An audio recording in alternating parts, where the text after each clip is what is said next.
நீங்கள் ஒருவனை கொலை செய்து விட்டு தப்பித்துக் கொள்ள அதை பற்றி நீங்கள் தர்க்கித்துக் கொண்டிருந்த சமயத்தில் அம்மாட்டை அறுக்கும்படி கட்டளையிட்டு கொலை விஷயத்தில் நீங்கள் மறைத்து வைத்திருந்ததை அல்லாஹ் வெளியாக்கினான். ஆகவே அவர்களை நோக்கி நீங்கள் அதனை அறுத்து அதில் ஒரு பாகத்தை கொண்டு கொலையுண்ட அவனை அடியுங்கள் என நாம் கூறினோம். அவ்வாறு அடித்தவுடன் இறந்தவன் உயிர் பெற்றெழுந்து கொலையாளியை அறிவித்தான். அவன் உயிர் பெற்ற இவ்வாறு இறந்தவர்களை அல்லாஹ் உயிர்ப்பிப்பான். மேலும் நீங்கள் அறிந்து கொள்வதற்காக அவன் தன்னுடைய ஆற்றலை அறிவிக்க கூடிய அத்தாட்சிகளை உங்களுக்கு காட்டுகின்றான்.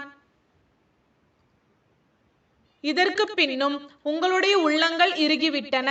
அவை கற்பாறைகளைப் போல் அல்லது அவைகளை விட கடினமானவைகளாக இருக்கின்றன. ஏனென்றால் கற்பாறைகளிலும் தொடர்ந்து தானாகவே ஊற்றுகள் உதித்தோடிக் கொண்டிருப்பவைகளும் நிச்சயமாக உண்டு. பிளந்தால் வெடித்து அதிலிருந்து நீர் புறப்படக்கூடியவைகளும் அவற்றில் உண்டு. அல்லாஹுடைய பயத்தால் மலை மீதிருந்து உருண்டு விழக்கூடியவைகளும் அவற்றில் உண்டு. ஆனால் யூதர்களே, நீங்கள் தானாகவும் திருந்தவில்லை, நபிமார்களின் போதனைக்கும் செவிசாய்க்கவில்லை, அல்லாஹுவுக்கும் பயப்படவில்லை. உங்கள் செயலை பற்றி அல்லாஹ் பராமுகமாயில்லை.